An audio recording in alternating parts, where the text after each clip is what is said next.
Assalamualaikum warahmatullahi wabarakatuh. Kami kelompok 14 mata kuliah Metode dan Parametrik dengan saya, Nabila Nurjana dengan NIM 08201118336062 dan rekan saya. Perkenalkan, nama saya Steven Swignyo dengan NIM 082011833060.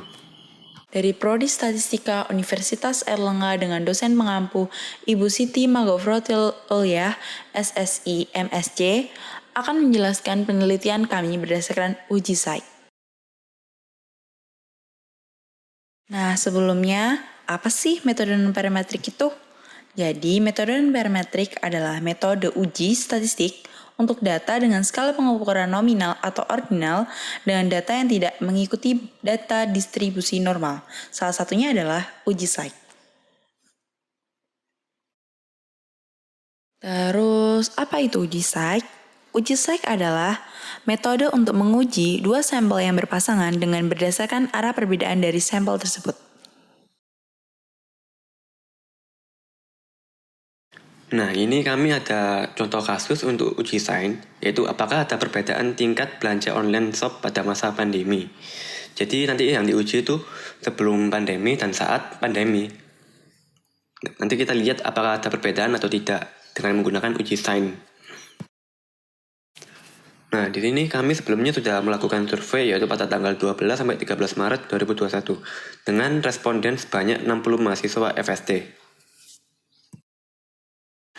Dari 60 responden tersebut, 88,3% merupakan pengguna aktif online shop, sedangkan 11,7% bukan merupakan pengguna aktif online shop. Dari hasil survei yang kita peroleh, terdapat perbedaan rata-rata tingkat belanja online shop item per bulan. Saat pandemi, tingkat belanja ini meningkat sebanyak 93,91% dari tingkat belanja sebelum pandemi. Di sini kami menduga bahwa terdapat perbedaan antara sebelum dan sesudah pandemi. Dari hasil survei tersebut, kami akan menggunakan uji sains untuk menguji perbedaan pembelian produk online shop sebelum pandemi dan saat pandemi dengan mengambil 60 sampel secara acak dari mahasiswa Fakultas Sains dan Teknologi Universitas Erlangga dengan taraf nyata 5%. Apakah terdapat perbedaan tingkat belanja sebelum pandemi dan saat pandemi? Dalam pengujiannya, kita memiliki beberapa langkah. Yang pertama, menentukan hipotesis. Yang kedua, menentukan statistik uji. Yang ketiga, menganalisis data dengan uji yang telah ditentukan. Yang keempat, menarik kesimpulan dari keputusan yang telah didapat. Setelah mengetahui data yang diamati, langkah pertama, kita harus menentukan hipotesis. Hipotesis 0, yaitu mu1 sama dengan mu2. Jadi, tidak ada perbedaan tingkat belanja antara sebelum dan saat pandemi. Lawannya yaitu hipotesis alternatif, yaitu mu1 tidak sama dengan mu2. Jadi, terdapat perbedaan tingkat belanja antara sebelum dan saat pandemi.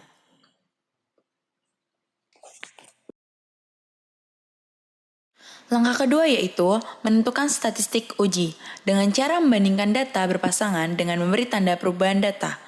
Positif untuk data yang mengalami peningkatan dan negatif untuk data yang mengalami penurunan.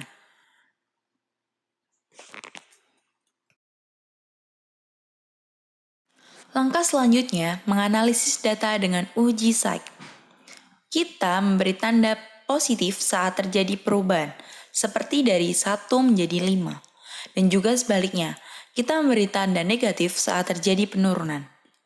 Jika tidak terdapat perubahan atau ties, kita beri tanda 0 dan data tersebut tidak masuk dalam analisis, sehingga ukuran sampel akan berkurang. Metode perhitungan yang dapat kita gunakan yaitu ada dua. Metode manual dengan perhitungan chi-square dan aplikasi statistik yaitu SPSS.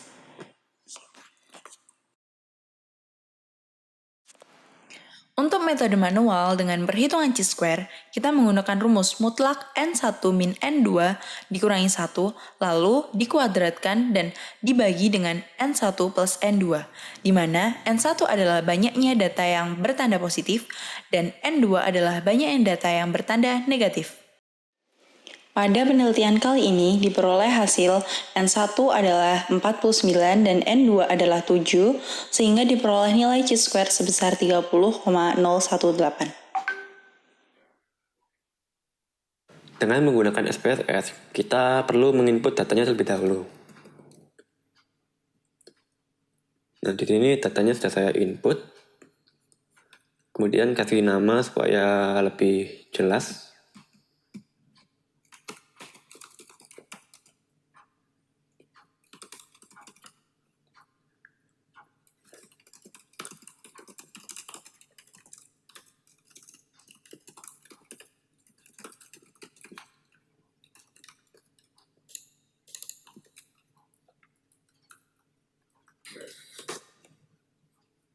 Setelah itu kita langsung ke analyze, ke non-parametric test, legacy dialogs.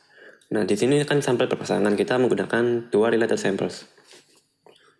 Nah, di sini tingkat belanja ini dimasukkan ke variabel. Nah, ini centangnya uji sign karena kita akan menggunakan uji sign. Kemudian oke. Di sini terdapat perbedaan yang negatif atau terdapat penurunan, ada 7 mahasiswa, kemudian ada peningkatan yaitu 49 mahasiswa, ada yang nilai belanjanya sama yaitu 4 mahasiswa. Totalnya ada 60 sampel. Nah, di sini kita mendapatkan nilai asim signifikan yaitu 0.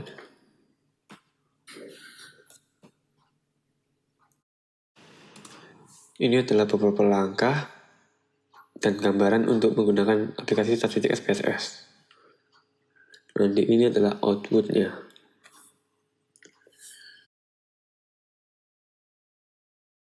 Selanjutnya kita akan menentukan kriteria pengujian.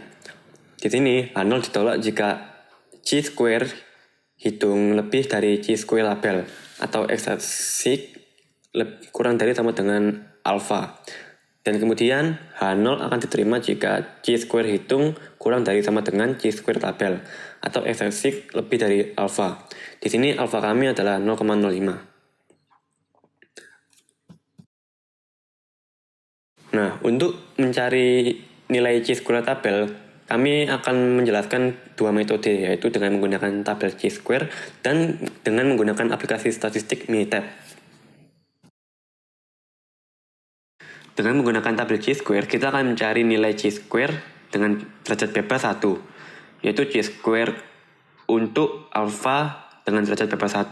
Di sini alpha kami yaitu 0,05.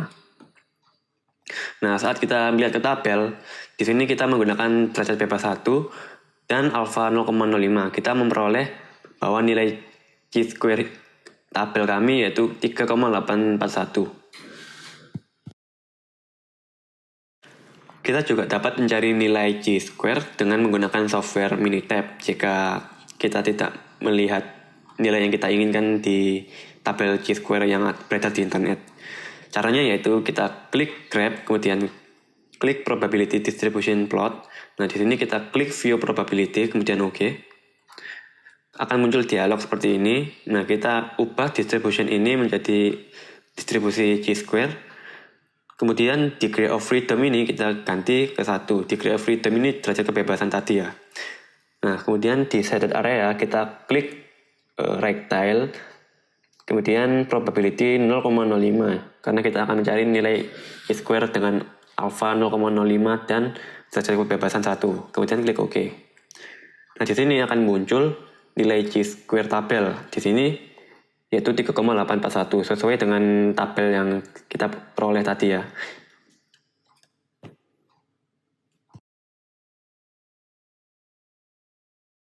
Setelah kita mengetahui nilai chi-square tabel, kita masukkan ke kriteria pengujian. Jadi H0 akan ditolak jika chi-square hitung itu lebih dari 3,841 atau x-axis ya kurang dari sama dengan 0,05.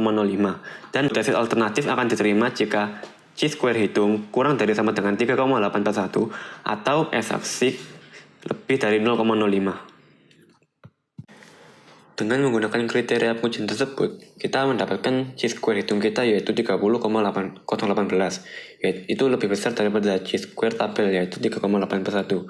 Maka H0 dapat ditolak. Kemudian, nilai signifikansi 0,00 kurang dari nilai alfa yaitu 0,05, maka H0 juga dapat ditolak, sehingga dapat ditarik kesimpulan bahwa H0 dapat ditolak. Karena hipotesis 0 ditolak, maka terdapat perbedaan antara tingkat belanja online shop sebelum dan saat pandemi. Sekian dari kelompok kami. Mohon maaf bila ada salah kata dan ada kekurangan. Sekian, terima kasih. Wassalamualaikum warahmatullahi wabarakatuh.